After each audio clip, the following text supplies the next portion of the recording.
जब भारत देश में आतंकवादी हमला हुआ तो तमाम लोगों ने यह मांग की कि उन आतंकियों को कड़ी से कड़ी सजा मिलनी चाहिए। इस बार कोई छोटे मोटे मास्टर स्ट्रोक से काम नहीं चलेगा, कोई छोटे मोटे सर्जिकल स्ट्राइक से काम नहीं चलेगा, बल्कि आतंकवाद का खात्मा होना चाहिए।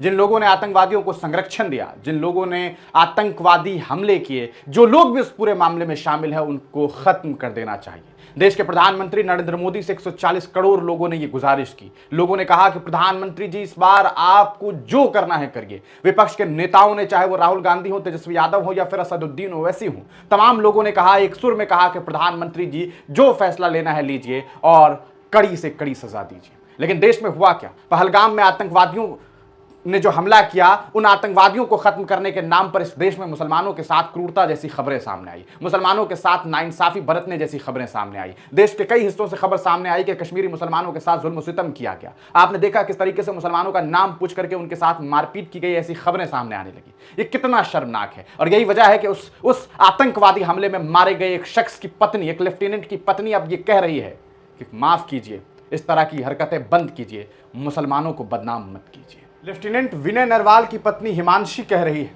कि मुसलमानों से नफरत बंद कीजिए, कश्मीरियों से नफरत बंद कीजिए, हमें सिर्फ इंसाफ चाहिए। वो इंसाफ कि मेरे पति को मार दिया गया, वो इंसाफ चाहिए। देखिए, ये हिमांशी हैं, आपको बता दें, इनके शौहर को, इनके हस्बैंड को मार दिया गया। पहलगाम आतंकी हमले में जान गंवाने वाले भारतीय नौसेना के लेफ्टिनेंट विनय नरवाल की पत्नी हिमांशी नरवाल को सुनिए।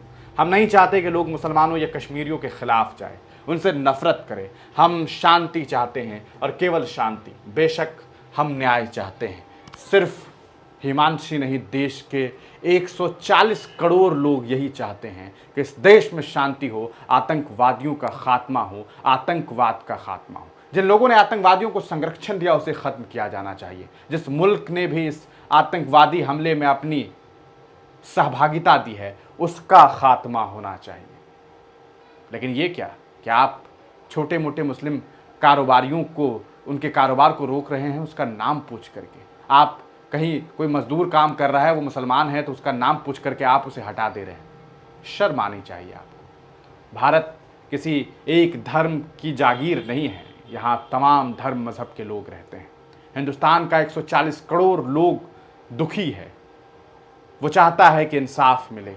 तमाम लोग प्रधानमंत्री जी के साथ खड़े हैं, पूरा विपक्ष प्रधानमंत्री जी के साथ खड़ा है कि बदला लिया जाए। ऐसा बदला कि दुनिया देखे कि आतंकवादियों ने जब आतंकी हमला हिंदुस्तान में किया तो वहाँ की हुकूमत ने, वहाँ के लोगों ने इस तरीके से बदला लिया। लेकिन इस तरह से बदला कि आप जगह जगह कश्मीरी बच्चों के साथ नाइंसाफ़ी कर रहे हैं, उनके साथ लड़ाई झगड़े किए जा रहे हैं, उनके साथ हिंसा की जा रही है, मुसलमानों का बाइकॉट किया जा रहा है। हद है, शर्मनाक है, धिक्कार है ऐसे लोगों के ऊपर।